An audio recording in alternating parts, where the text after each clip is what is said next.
Hello everyone, this is Ashish Khare, founder of MentorCard, and this session we have kept it specifically for startup funding and term sheet related doubts and clarification for all the founders. And we have invited Mr. Amit Singhal, investor and co-founder of Startup Buddy, to talk about it. Amit has been a great help to entire startup ecosystem in any way, and anytime you see him watching on talking about all these things very frequently, and so I didn't find anybody best than him to come over and talk about it.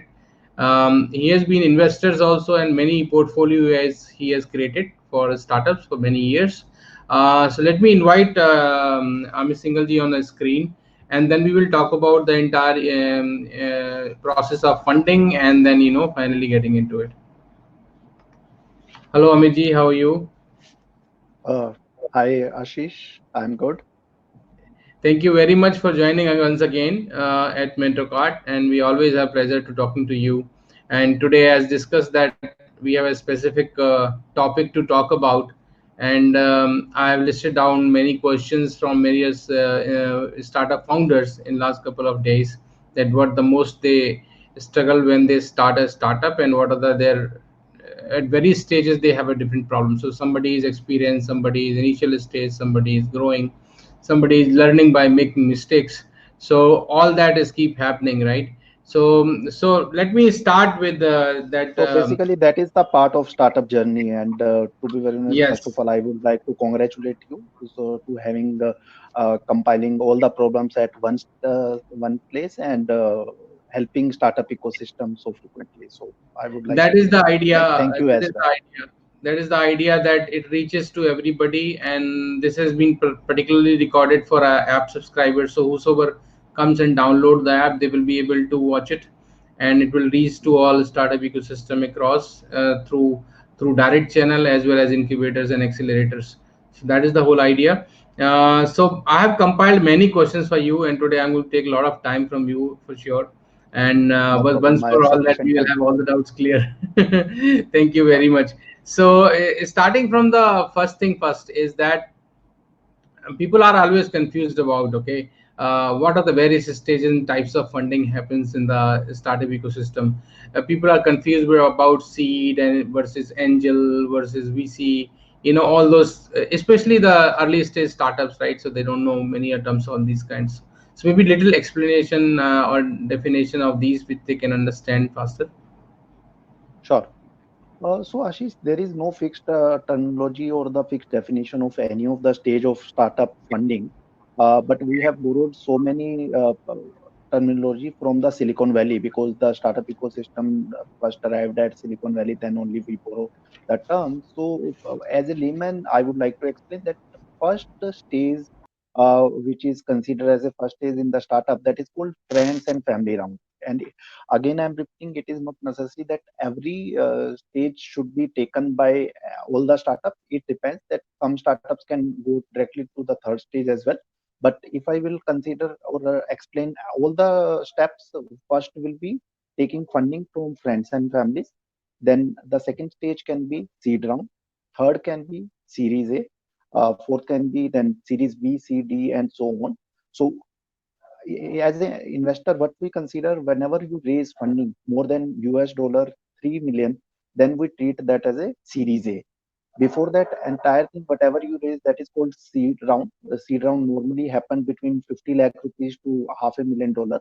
And whatever you are raising less than that, that is considered friends and family round because you raise that money from your near and dears and can create the round. So seed round is the one where we raise half a million dollar from the start from the investor. So just in case there is a round which is less than 3 million and more than half a million dollar, we normally called as pre-series A. Just like before nursery, it is pre-nursery, so it can be called pre-series A, or sometimes we called it as a bridge round as well. So in a summarized way, first of all, we raise friends and family round, then seed round, pre-series A, series A, and series B, C. So Right. So I think so. Various stages and approximate amount of funding you have already explained. So the next thing which generally is that what are the steps? I mean, saying Yes, we will come to the term sheet later, but from signing a first document, which is okay, which is in principle agreement of that, yeah, we are going together, right? From there to closing the round, what are the steps involved? Okay, considering that investors and the founders have shake hand and they have decided that yes, we are proceeding with an investment. So the very first step which normally happens is term sheet. Both the parties sign a term sheet, which is non-binding agreement for both the party. Anyone can back out later on as well in case there is only term sheet signed. Once the term sheet is being signed, investors normally do their due diligence. It can be operational due diligence, financial due diligence, legal due diligence, or a combination of all three. Once the due diligence is being completed, then they can enter into a shareholder agreement where they sign a shareholder agreement. It is a very detailed document. Normally, it go to 60-70 pages, and it is on the stamp paper, depending upon the stamp duty applicable in the different states. Once the shareholder agreement is signed, that is a binding agreement. Both the party will have to comply with that, and there are certain condition precedents and condition subsequents mentioned there, that what will be the condition to put the money by the investor. Once those condition precedents, which we call at CP conditions, completed by the startups, then investor invest the money in the bank of the startup, and the startup will have to do certain Companies Act related compliance as well, which is including giving offer to the investor. Then investor will have to sign the application form. Once the application form is being submitted to the company along with their consideration, then company has to issue share certificate. Once the share certificate handed over to the investors, the entire round is being concluded. Again, to summarize, first step, term sheet, then shareholder agreement signing, then due diligence, then MCA compliances, then issue of certificate, and the closing of round. This is the entire stage. So coming to the next question is that who are the investors, and typically at every stage, what kind of investors are there, and what is the best way to get introduced to them? What is the best way to reach out to them? I'm missing obviously. What are the prerequisites founders should carry before they approach actually? See, for every steps or every stage, there are different kind of investors available. There are certain investors who only want to invest at very early stage, where the valuation of startup is extremely low and the startup is at idea stage. And there are certain investors who want to go at a later stage. So you will always have to do your internal research that which kind of investor is interested in which kind of startup, whether the investor is sector agnostic or is he prone to certain kind of sectors as well he's interested. So that's how you will have to decide that which investors are right for you, and this can be easily done through their background and understanding their past investment. So typically what angel investors do, they come at friends and family rounds or the seed round. Normally, Series A happens through institutional round, which is called VC as well. They are SEBI approved VC funds who normally invest in Series A, B, C kind of thing. And the larger investor, everyone's know who comes after Series B or C. Your second question is how to approach them for seed round funding. You should always be connected to the right investor on various social media. What are the skills one founder need to approach for a funding? First of all, I mean, I'm not talking about the skill what he knows for running business, but to actually do a financial discussion and all those things. That is very important. And also, what kind of terms they should be aware of. They say, for example, that there are investors who talk about when they start discussing, they talk about pre-money, somebody talk about post-money, what is cap table. So all these kind of terminology, I mean, how the founder should get skills on that, onto that, and then they take it forward from there. Sure. So Ashish, in this case, the founder should be such who should be able to sell himself. But whenever you need money from others' pocket, either in terms of customers or in terms of investors, the skill sets are almost same. You will have to learn that how to sell yourself. ultimately you will have to sell yourself, nothing else. So in case you can convince to an investor that whatever money you are investing in my startup, and that can be best utilized, and I can give you a best return on it by scaling it up in this particular sector, and I am the one who is the best person to execute this particular idea. Once we will convince them, the investor will be able to do that, because the investors normally look at the team, and every idea is a good idea to an investor. There is no differentiation between the ideas, but when idea is good, so I investor invest in want to invest in the best team which can execute well. So once you will convince them that yes, I can execute it well, the investor will be investing in the company. And the terminology which a founder should be aware of, these are the basic terminology, like what is my uh, uh, GMV, what is my EBITDA, what is my break-even point, and how the scaling up will be happen, what are my costs and other stuffs. In case he is very well versed with the entire finance terminology, whichever he has used in his business plan, so that will be a value addition for him. And coming back to your third question, which you mentioned, that what is the pre-money or post-money valuation? So pre-money is something which is the valuation of a company before the investment come, and the post-money is the valuation which is after the money is coming, after the money has been received into the bank. So consider an example. In case my pre-money valuation is 10 crore rupees and investor is investing 1 crore rupees in my company. So my pre-money will be called 10 crore and my post-money will be 11 crore. But sometimes we confused with our internal calculation. Like in case investor is saying that I will need 10% equity or 10% stake in your company by investing 1 crore rupees. Normally we think that our pre-money is 10 crore, while that is not the case, because in case the investor is expecting 10% against 1 crore rupees, it means your post money will be 10 crore rupees, because 10% of 10 crore is 1 crore rupees, and your money pre money will be treated as 9 crore rupees. So sometimes investor think that in case they are diluting 10% of their equity against certain amount, and they treated that as a pre-money, and ultimately they diluted more than expected what they were thinking of. So I personally think that every founder should take care of pre-money and post-money calculation before committing anything to the investor. This is a very important point actually, because a lot many lot much variation may happen in terms of how much equity you are finally going to dilute. Yeah, absolutely important point. What about equity dilution? I mean, saying we talked about stages and we talked about the various funding amount at various stages. What is the general recommendation? I'm not saying that every rule will fit everywhere, but at least ballpark that at what stage founders should dilute what, how much, so that when they reach to a certain stage, they have a proper structured framework exist. Sure. So Ashish, for this we should do the backward calculation. I always suggest every startup that whenever you are planning to raise Series B, you should have at least 51% with the founding team, and at the maximum it can be 49% with the investors. So to do the back calculation, my normal thesis is that whenever you are raising seed round, you should not dilute more than 20% in that round. And in case you have to raise pre-series A, then in that case you can raise maximum of 10%, not more than that. And for series A, you should dilute not more than 15%. If you will do that, your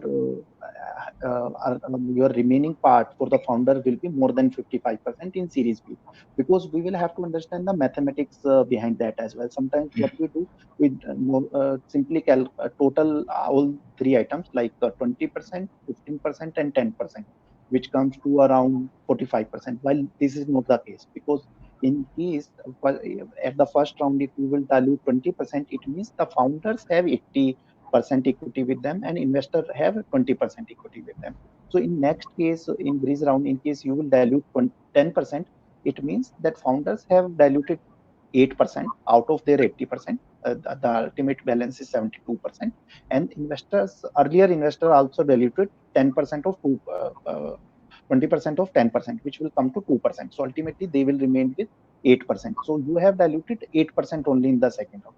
The same things will happen in Series A as well. When you are diluting 15%, it means you are diluting 15% of 72%, and investor is diluting 15% of 78%. So that's how ultimately you will have 56, 57% with you. So that's how you should calculate it. So ultimate goal of every startup should be that they should have at least 51% or more at the time when they are raising Series B. And another aspect we Basically, should all cover the here founder. is to take care of the ESOP provisions as well. Sometimes people do not create ESOP provision at the earliest stage, and they feel difficulty at the later stage that in case ESOP provision will be made at later stage, then they may have certain problems. Okay, so at what stage typically ESOP provision should be made?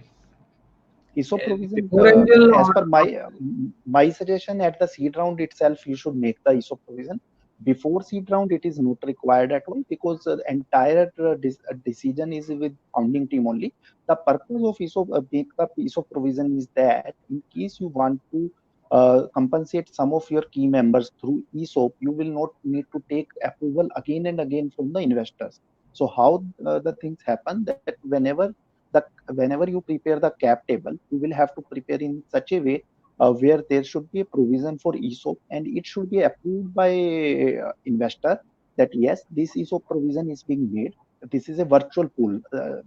Actual allotment will not be happen at that stage, but this is a kind of approval to the founders that yes, these shares can be issued based on certain milestone or based on certain performance to any employee at your choice. So investor will not come into the picture again and again, and this can be a blanket approval of the ESOP provision. So that's how it is very important to make the ESOP provision at the seed round itself.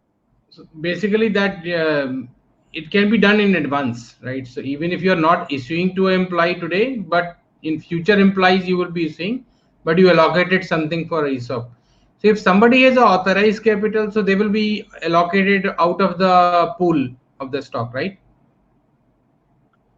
Partially right, but let me explain the concept of authorized capital and paid up capital as well. So authorized capital is something which is being authorized by the Ministry of Corporate Affairs for your company to issue the shares. It means that you have Correct. already paid the fees to the ROC to issue that shares without taking approval again from the government.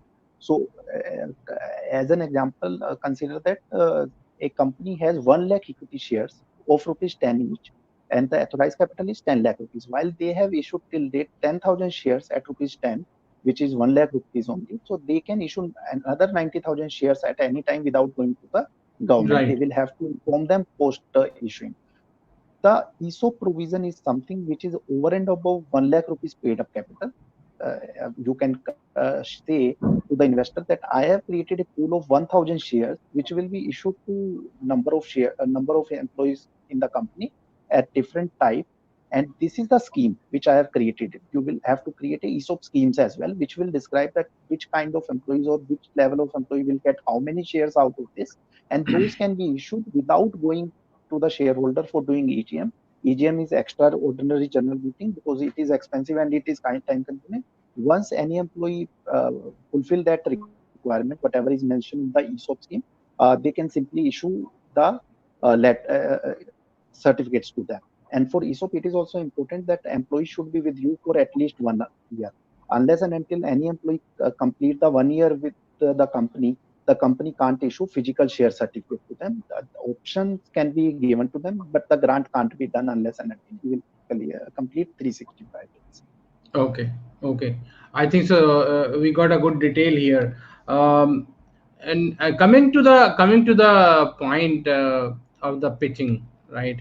That what are those point or specific coverage should be part of the pitch deck, which is minimum required, or where every investor looks at it, right? And what are those critical points in today's environment specifically? Because not every startup is fundable, as we know, right? So from that perspective. Even in all the cases, the requirement of investor will remain same because it is something like that. How the sequence of the pitch should be there, because every investor has a mindset to see the things in a particular manner. So I always believe that the pitch deck should be started with the problem statement. because that's how the mind is being prepared by the investor, that after problem statement there should be solution. What is the solution you are proposing for that? Then you should always tell about the team structure, how the team is created, and what are the complementary skills between the team. And then after team, you should tell where we are. So it can be either in terms of milestone, what we have achieved, and what we want to achieve in the near future. After uh, milestone slide, you should have competition. You should clearly mention to the investor what are our competition and how I am different from my competition. So the competition slide is extremely important, and you should give it due. Uh,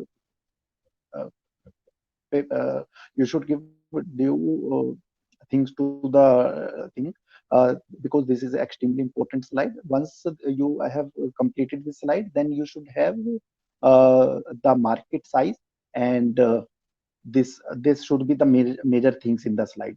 Otherwise, at the last slide you can give some financials number as well, but that can be a helicopter view. You need not to be pasted entire business plan in the pitch deck itself, but it can be like what will be the top line in the next 5 years, what will be my expenditure, and what will be the burn, which will help the investor to understand that what how the financials looks like, so that he can also check that whatever amount you are raising, how it will be utilized to the different component of the expenditure.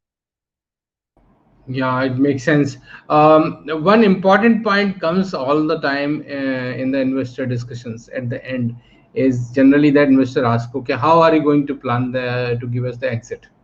So Mhm. especially how founders should cover this point in the pitch deck, and second is also in his mind that okay, what is his calculation behind exit strategy for early stage investors, advisors, or maybe advisor, investor, consultant, whosoever he's onboarding initial stages, and how he planned the exit for them as well as for himself, right? In terms of every founder has his own strategy that okay, I will be there 5 years, or maybe I'll take I'll have professional CEO coming in later stage or whatever. So I'm missing all those points, how he should plan, what is the best way of doing it. Sure. So I have two answers to this. First answer is, sometimes as an investor we ask to startups that what is your exit strategy. They say that we do not have any exit strategy. We want to continue this business for next 100 years. So that is not the right approach, because everyone who is investing in your company, who is looking for an exit, he has invested in your company to get the right exit at the right time. And the second point is that you should never put the exit strategy in the pitch deck itself, because I personally believe that sometimes it go to the other parties as well. So exit should not be mentioned in the pitch deck. It should always be answered once any investor asks this question. And ideally, historically, most of the startups normally used to say that we will do IPO, but that is not the fact in India now, because for IPO you need 3 years profitability and other stuff, and it is very difficult to go for IPO stage as well. So you should be very clear that where the merger and acquisition can be happen, and through merger and acquisition, how do you think that the investor can get a good exit? To answer again, it should answer only once the investor asks this particular question. Yeah, it makes sense because not every investor asks, and second is that discussion has to conclude to reach to that situation. Coming to the again to the term sheet, like this is the terminology, this is the sheet which is generally signed when there is a principal agreement with the investment going on, and there's a high level terms and conditions are written. So what is that exactly founders should have in term sheet, or we should the way he should approach to the term sheet discussion per se, Mhm. and maybe what are the points which are important. So Ashish, this is a very good question about the term sheet. So normally in term sheet, what is mentioned there, the clauses start with pre-money valuation, then post-money valuation. What is the dilution there? What will be the composition of board after investment, like whether investor want to take board seat or not, whether there will be anti-dilution right or not, what will be the ESOP provision, what will happen in case there will be early exit than expected, and what will happen in case the exit will not happen after 7 years. whether investor will have right to sell the companies or not. So these are certain clauses which are mentioned there, and certain other important points are mentioned. But most of the things are mentioned in the detailed shareholder agreement. It is term sheet is a kind of 2-3 pager documents where the brief discussions is documented so that lawyers can prepare the detailed document. So my suggestion is that I should share the template of term sheet for your audience, and you can put it on your platform, and they can access it. And we should do a separate detailed discussion on that as well, with the close by close discussion, So you are saying a clause by clause discussion रखना चाहिए उसके ऊपर, term sheet के ऊपर, right? with a presentation, so that there should be terminology clear visible to him. In case I will verbally discuss something, people will not be able to understand. So I have Yeah, already makes covered the sense. break उसको PPT main के point, साथ like record कर लेंगे, हाँ, PPT ठीक के है. साथ, तो 10 स्लाइड की पीपीटी साथ में चले. So what are there is always a question comes in. What is that win-win term sheet looks like? The win-win term sheet is something where investor is also happy that he has got all the clauses which he wants to be there, and startup is also happy. So whatever clause where they are mutually agree, in case investor want a board seat, but founders do not want to give the board seat, they negotiated hard, and at the last they concluded that yes, I am giving only board observer seat rather than board seat. So that is a win-win situation for both. But I personally believe that every term sheet is a win-win term sheet in case both are agreed to the terms. So because the king is the person who is giving the money, so investor will always have a upper hand. So we should not negotiate much of the points unless and until it is very critical for your business. Because sometimes I have already also seen that startups take extremely high time to sign the term sheet itself till the time investors back out. So it is always important that you take the decision on term sheet faster. And in case you will have to negotiate a little bit, you can do at the shareholder agreement stage as well. Right. So coming to the point that why this all about raising fund itself, means that founder, when he decides when he should go for funding, that also, because I've seen many startups who are bootstrapping and they're confused कि कभी जाना चाहिए. At times people doesn't know that fundraising takes time, right? So that okay, fine, I don't need it now, I need next month type, so people are not planning in advance. So what is your advice to the founders, that when should they start working towards raising the fund, and how much time it takes, and what should be the preparation model? Sure. So I personally believe that bootstrap is the best model to work in the startup ecosystem. In case you can bootstrap your startup, you should do that. But in case you are at a situation where you feel that funding can speed up the things, entire thing, then you should definitely raise the funds from the investor. Normally, the entire funding cycles take between 3 to 6 months time. In case you start identifying the investors, you will have to send the pitch deck, then they will give you time for face-to-face discussion or for telephonic interview. Once you will discuss that, then they will make the decision, term sheet will sign, then shareholder agreement will be signed. So entire process related to approaching to the investor till the money coming to the your bank account, it normally takes 6 months time. So it is always better to plan in advance. In case you feel that you need money after 6 months, you should start approaching investors immediately. So that's my suggestion. It's very important point, because at times people are stuck that when to raise money.